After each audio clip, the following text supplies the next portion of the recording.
বিসমিল্লাহির রহমানির রহিম। আমরা আজকে আসছিলাম এই পাবনা জেনারেল হসপিটালে।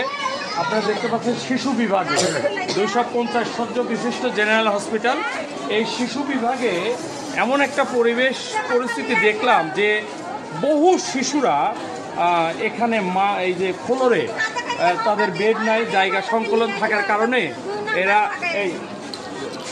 দেখি বাবা জায়গা সংকুলনের কারণে এই শিশুরা এই যে বেড পায়নি। অনেক শিশু এই যে বেডে মানে ফ্লোরে শায়িত আছে।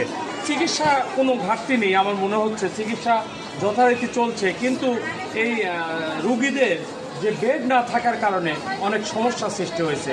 হয়তো আমাদের পাবনা মেডিকেল কলেজ হাসপাতাল অতি সত্বর চালু হলে এই সমস্যাগুলি দূরীকরণ হবে। তাই আমরা এই মানে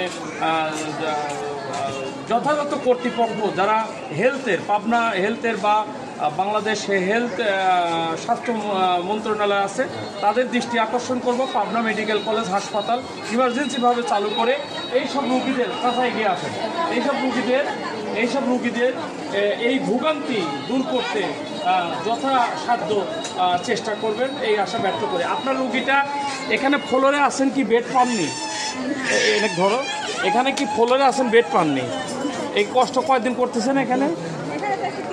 3-4 দিন। এই মেয়েটা 3-4 দিন হলো এরকম ফ্লোরে।